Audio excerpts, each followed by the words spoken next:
Domestic person कौन ऐसा करता है? किसी को इतना ज़्यादा इम्पोर्टेंस देना, किसी की लाइफ को इतना कंट्रोल करके रखना, मनीषा के फेस को ही बदल देना, डबल फेस बता देना और डबल फेस करके उसको प्रेजेंट करना सबके सामने। हेलो फ्रेंड, मैं हूँ वंदना, वेलकम करती हूँ अपने यूट्यूब चैनल रिएक्शन और वंदना में। कैसे आप लोग आए हो? सभी लोग अच्छे होंगे।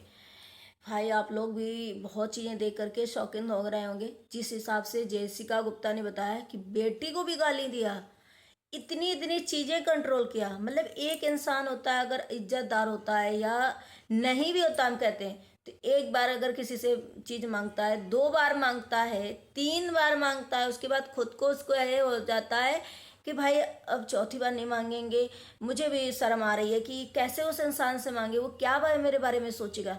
लेकिन इनकी ना तो फैमिली की जगह दीदी को, फैमिली को फिक्र है, ना जगह दीदी को। मतलब एक वो नहीं है कि लालची परिवार। आप लोगों ने सुना होगा कुछ पंडित लोग क्या होते हैं, इतने लालची होते हैं, इतने लालची होते हैं कि उन्हें कुछ भी पता नहीं। जैसे उसी टाइप की कि भाई बस मेरा जो है वो काम निकले, कोई मेरे बारे में बाद में, क्योंकि इनके मन में ये रहता था कि अगर तुम मेरे बारे में कुछ गलत सोचोगे तो उसके बाद हमें तुम्हें वैसे भी छोड़ना है, छोड़ देना है, और बाद में तुम्हारा कोई काम है नहीं मेरी लाइफ में। तो मांगते जाओ और इतनी ज़्यादा कंट्रोल कर लेना हर एक इंसान की लाइफ को कि जैसा मैं बोलूँ, जैसा मैं कहूँ वैसा ही करना। भाई ये एक पर्सन की बात नहीं हो रही यहाँ पे सारे ब्लॉगर जो हैं अब इनके जो चिट्ठे खोल रहे हैं। सचिन की फैमिली की तो बातें ही छोड़ दो, सचिन की अब बातों से हर कोई रिलेट कर पा रहा है कि उस बंदे की तभी एक एक बात सही है जो हर चीज़ को कंट्रोल करके रखती थी कि मनीषा को ऐसे नहीं करना देना है। जान मनीषा ये वीडियो डाल दी, जान मनीषा के साथ प्यार से बात करना, जान उसके साथ रील नहीं बनाना, जान उसके साथ बिस्तर में नहीं जाना, जान ऐसा कर, मतलब हर चीज़ वो तो जान थे। लेकिन यहाँ जान भी नहीं थे तो दोस्ती को किस तरीके से यूज करती थी और उनकी पूरी फैमिली इसमें सपोर्ट करती थी। आज जो कुछ लोग बोल रहे हैं कि फैमिली का क्या कसूर है, फैमिली को क्यों बोल रहे हो? भाई आप लोग सुन नहीं रहे हो क्या? एक पक्ष अब क्या आएगा, क्या उस पक्ष में बचा है, क्या वो पक्ष में क्या बोलने वाले, क्या चीज़ें तैयार हो रही हैं, क्या चीज़ें भूमिका बनाई जा रही हैं जो अब वो पक्ष आने को बाकी है और आप लोग सुनने को बाकी हो। क्या भाई, एक भाई हम यही बोल रहे हैं कि आप लोग सिर्फ एक, अगर यहाँ पे इंसान बोलता, सचिन बोलता, तो आप लोग ये सोचते कि ये बंदा तो बहुत ज़्यादा नौटंकीबाज है और हमेशा नौटंकी करता है, हर किसी के उसमें कंट्रोवर्सी करने लगता है, हर किसी को ब्लेम करता है, हर किसी के उसमें लाइफ में घुस जाता है, उसको तो सारे लोग ऐसे ही बोलते। बट यहाँ पे कितने सारे लोग आप अपने आप को प्रूव कर रहे हैं कि भाई हमको कभी ऐसा टाइम था कि हमें चुप करा दिया गया था, हम अपनी बात रियल वाली सही वाली भी नहीं रख पा रहे थे, अंदर अंदर घुट रहे थे, लोग हमें गलत बोल रहे थे। आज वो इंसान सारे के सारे अपने अपने एक एक पॉइंट, एक एक जो चीज़ें उनके साथ बीती, जो चीज़ें उनके साथ करी गई हैं, वो सारे अपनी चीज़ें रख रहे हैं। तो इसका मतलब है कि भाई सब तो गलत नहीं हो सकते, सारे पर्सन तो नहीं गलत हो सकते। एक सचिन भाई लोग नौटंकीबाज है, वो गलत हो गया। ऐसे कंट्रोल करके रखती है, मतलब कि किसी के घर में भी रह रहे हो भाई साहब और उसे ही दोषी ठहरा रहे हो। यहाँ आप लोग ऐसा करेंगे, किसी के घर में जाएंगे, रहेंगे, तो बल्कि आपको संकोच लगेगा कि थोड़ा सा हाथ बटवा देते हैं, थोड़ा सा इनका काम करवा देते हैं। एक इंसान काम कर रहा है और फिर भी उससे नौटंकी कि तुमने हमें इग्नोर किया, तुमने हमें टाइम नहीं दिया। तो आप क्या ऐसे ऐसे ही करते हो? आप लोगों से मेरा क्वेश्चन है, आप लोग जरूर कमेंट करिएगा इस चीज़ के लिए कि आप किसी के घर में जाते हो 2 दिन 3 दिन 4 दिन बिना, वो तो दोस्ती का एक था, आप ऐसे नॉर्मली अपने रिश्तेदारों के यहाँ जाते होंगे, तो क्या 2 4 दिन के बाद आप वहाँ जाते, एक तो काम सोचते होगे कि लाओ मैं भी हाथ बटाऊँ, ऐसे कौन रहता है, वो भी लेडीज।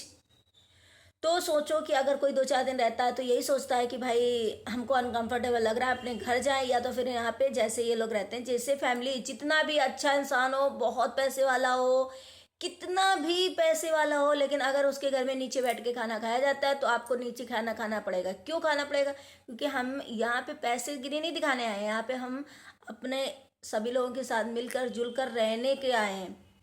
जैसा उनके घर में रूल्स है वैसा हम करेंगे। हम सोचेंगे भाई हम इनके घर में हैं, हम इतना दादागिरी यहाँ क्यों दिखाएंगे, भाई मेरा घर थोड़ी ना है। और ये मैडम तो कुछ भी नहीं, जब इतने पैसे अगेन अगेन लिए जा रहे हैं, फ्लैट में उनके रह रहे हैं, उनकी नौकरी कर रहे हैं इनके भाई लोग, फिर भी इनको इतना कौन ऐसे कर सकता है वो हो।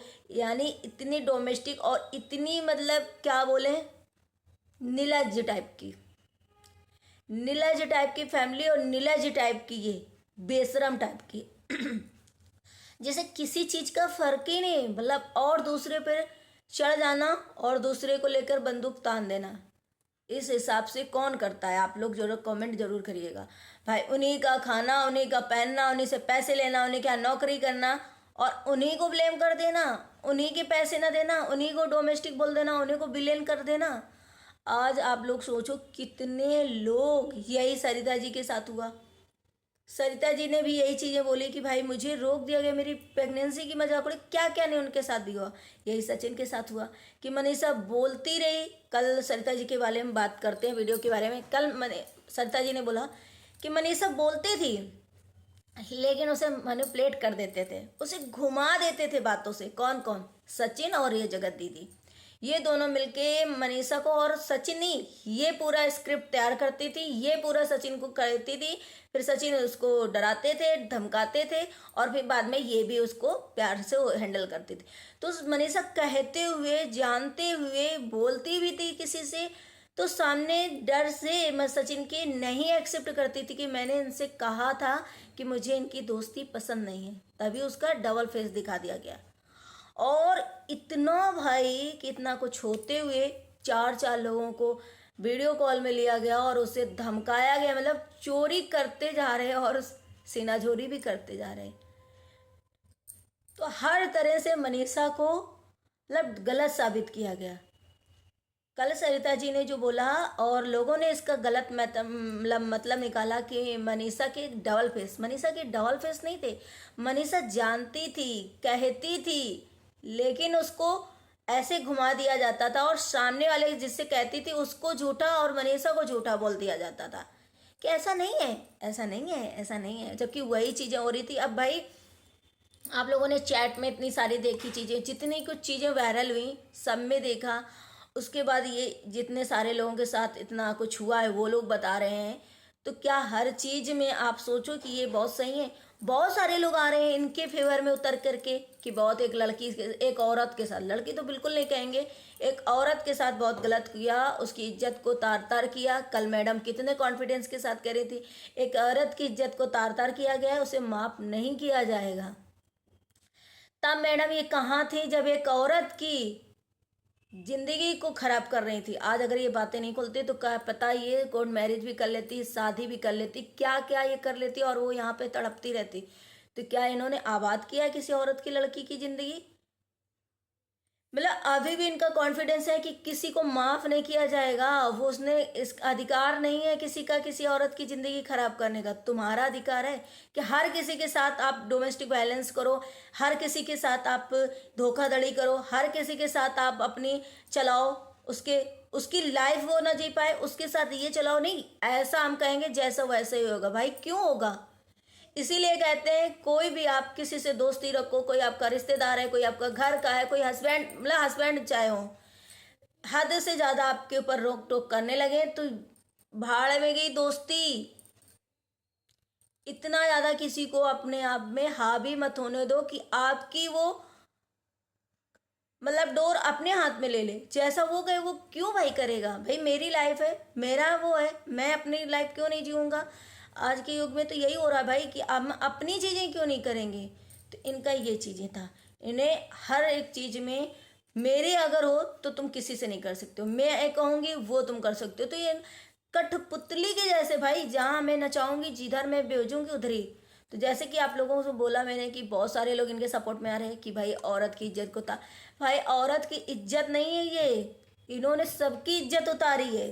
तब जाके आज भगवान ने ये दिन लाया है कि इनकी इज्जत को सरेआम किया गया। इन्होंने हर किसी के इमोशन को वो करा और उसको ठगने के बाद उसे मतलब हर किसी को अपना बनाया, बहन बनाया, भाई बनाया, बेटी बनाई, बेटा बनाया और उसको जब लूट लिया उसको पूरी तरीके से बर्बाद कर दिया। जब उसने ये बोल दिया कि अब भाई मैं पैसे नहीं दूंगा, अब भाई मैं तुम्हारे साथ ये नहीं करूंगा, अब भाई मैं तुम्हारी बात नहीं मानूंगा, अब तुम्हारे कंट्रोल में नहीं रहूंगा, उसी जगह से इनके सारे रिश्ते टूटे हैं। आप देखो जेसिका जी ने जब पैसे देने से मना किया। जब जेसिका जी को समझ में आया तब ये रिश्ता टूटा। जब सचिन ने ये सब चीज़ करने के लिए बोला और नहीं हुआ तब रिश्ता टूटा। सरिता जी ने जब ये चीज़ें बोली और कहा भाई इतना नहीं, तब ये रिश्ता टूटा। जब आकांक्षा अनुम ने कहा कि भाई हम इतना नेगेटिव के बारे में नहीं सोचते हैं और इतना नहीं देखते हैं, नहीं डिलीट किया तो क्या हो गया, तब रिश्ता टूटा। जिया शाश्वत के साथ भी यही हुआ कि उसने भी कहा कि भाई इतना मैसेज के अंदर मैसेज, कमेंट के अंदर कमेंट नहीं देख सकते, तो इनका रिश्ता टूटा। तो ये है कि जो जब इनकी बात नहीं मानता है, जब इनकी बात मानना बंद कर देता है, इनका कहना नहीं मानता, वहाँ से इनका रिश्ता टूट जाता है और उसे विलेन साबित करके ये धक्के दे देती। तो ये बहुत ज़रूरी था कि इनकी जो थी चीज़ें वो बाहर निकल के आई। और ये जो विक्स लगा के रोना और ये जो इमोशन फुल बनाना, सभी को बेवकूफ़ बनाना हर किसी को, तो ये इनका एक काम हो गया है, ये इनका पैतरा है। और जो ये टारसे से ये भागी, गुंडे आए जो वहाँ लोग फैमिली परेशान करे। आज देवरानी जी शायद जेसिका गुप्ता जी का वीडियो नहीं देख रही हैं, शायद उन्हें पता नहीं है कि हमारी फैमिली की इन्होंने कितनी बदनामी करी। खुद जिस जेठानी के लिए देवरानी मैदान में उतरी हैं, उस जेठानी ने इस फैमिली की कितनी बेइज्जती करी। तब नहीं देवरानी को समझ में आया कि भाई हमारे घर की इतनी बदनामी क्यों किया जा रहा है, कि भाई वो हमें परेशान कर रहे हो, वो हमें गुंडा लगा दी, वो हमें ये कर दिया। और कितना जाके यहाँ तक कि पूरी दुनिया में ये चीज़ें छा गई कि जो स्टॉक में भी बताया, यहाँ भी वीडियोस बनाए, तब देवरानी जी को नहीं आया। आज जब जेठानी से भगवान ये करवा रहे हैं, सही पूछो तो ये भगवान करवा रहे हैं। कोई भी इंसान अगर इतना डोमेस्टिक होगा, इतना किसी के साथ धोखाधड़ी, इतना फ्रॉडगिरी करेगा, इतना किसी के साथ करेगा, तो उसका चिट्ठा तो खुलने वाला है। क्योंकि कहते हैं ना, पाप का घर जब भर जाता है तो फूटता जरूर है। तो वही चीज़ें अगर हुई तो देवरानी जी को अब क्यों बुरा लग रहा है कि सारे लोग उनके हैं। क्योंकि अभी बहुत सारी चीज़ें खुल कर आएंगी, अभी बहुत सारी चीज़ें हैं, अभी बहुत सारे ऐसे लोग हैं कि वो बताएंगे। अब बस यही इंतज़ार है। खैर मैं भी वेट कर रही हूँ कि भाई इनका भी जो है सुन लेते हैं, क्या पक्ष है इनका, क्या कहना चाहते हैं। क्योंकि हमारी ऑडियंस तो बहुत स्मार्ट है, वो तो ये पक्ष चाहे जो लेकर के आए, कितना भी अच्छा लेकर के आए, कितनी भी अच्छी स्क्रिप्ट तैयार करके लाएं, हमारी ऑडियंस जो है सब उनके नज़रों के सामने है और वो सब अच्छे से समझ जाएगी कि क्या इन्होंने स्क्रिप्ट लिखी है और इसमें क्या करेक्शन करना है, क्या सही मतलब गलत करना, वो सब समझ जाएगी ऑडियंस हमारी। और सब करेक्शन करके वीडियो आने दो और इन्हें अपना पक्ष बताने दो। क्योंकि हम लोग भी बहुत बेसब्री से तैयार हैं कि भाई अपना आप पक्ष लाइए और अपना पक्ष रखिए, हम भी सुनना चाहते हैं कि आखिर क्या है। और तीसरी बात, सुमित महल को बहुत सारे क्वेश्चन उठ रहे हैं कि इतना कुछ जानते हुए, इतना कुछ सुनते हुए, भाई अनमैरिड लड़का एक विडो से, एक माँ से, और वो भी इस टाइप की जो होगी, जो पूरी दुनिया में इस चीज़ के लिए फेमस हो गई, क्यों शादी करेगा। एक इंसान पता है, कुंवारी लड़की अगर जरा सा बात करती शादी के पहले, अगर वो जरा सा कुछ बोल देती है तो लोगों को पसंद नहीं आता कि बहुत एटीट्यूड है, अभी से ये चीज़ें कर रही, रिश्ते तोड़ देते हैं लोग। फिर ऐसा इसमें क्या देखा सुमित महल ने कि इनसे शादी अभी भी करने के लिए रेडी हैं। क्या ये जो चीज़ें हमारे प्यारे प्यारे सब्सक्राइबर बोल रहे हैं, और जो बहुत सारे आप लोगों ने कमेंट देखा होगा कि सुमित महल के ऊपर कर्जा है और जिसकी वजह से और जो भी चीज़ें हों, क्या पता सुमित महल के ऊपर भी कुछ ऐसी प्रॉब्लम हो, कुछ ऐसी चीज़ें हों जिसकी वजह से इनसे शादी कर रहे हैं। तो क्या पता आगे आने वाले टाइम पे ये भी चीज़ें खुलासा होंगी। क्योंकि जब मैडम उनके घर जाएंगी तो ज़रूरी से ऐसी बात है कि वहाँ भी कंट्रोल हर चीज़ करना चाहेंगी, वहाँ भी हर चीज़ को ऐसे ही प्रेजेंट करेंगे अपने आप को। तो क्या पता भविष्य में ये चीज़ें खुलेंगी, तब वही चीज़ें ऑडियंस के हमारे सामने आएंगी जो अभी हमारे यहाँ चल रही हैं, जिसकी वजह से सुमित महल ये शादी कर रहे हैं। क्या पता हो भी सकता है जो भी चीज़ें हो रही हैं। आखिर क्यों शादी कर रहे हैं, क्यों उनके फेवर में उतर के आ रहे, क्यों भाई। क्या जब सुमित महल की एंगेजमेंट हुई थी, जब रिएक्शन चैनल वाले को वीडियोस बना रहे थे, लोग अच्छे अच्छे कमेंट कर रहे थे, वीडियो फोटो वायरल कर रहे थे, तो सुमित महल को बहुत अच्छा लग रहा था, फैमिली को बहुत अच्छा लगा, अरे वाह मैं तो वायरल हो रहा हूँ, मेरा तो नाम हो रहा है। अब वही सुमित महल की जब वीडियो डाल के, जबकि सुमित महल की फैमिली को, सुमित महल को कुछ बोला नहीं किसी ने, तब भी सुमित महल को बुरा लग रहा है कि यार मेरी तो बेइज्जती हो रही है, मेरा तो ये हो रहा है, मेरे प्रिंसेस की बेइज्जती हो रही है, मेरी मंगेतर की बेइज्जती हो रही है। तो उन्हें मैदान में आना पड़ा जब मामला थोड़ा ठंडा हो गया और जैसे वो मैदान में आए उससे पीछे से इनका ब्लॉग आ गया। जैसे नीतू मैना का ब्लॉग आया था, लाइव आई थी, उसके बाद इनके दोनों भाई बहन के ब्लॉग आ गए थे। तो इनको भाई क्यों प्रोटेक्ट कर रहे हैं वो, क्या रीजन है इसमें, कोई तो होगा ना।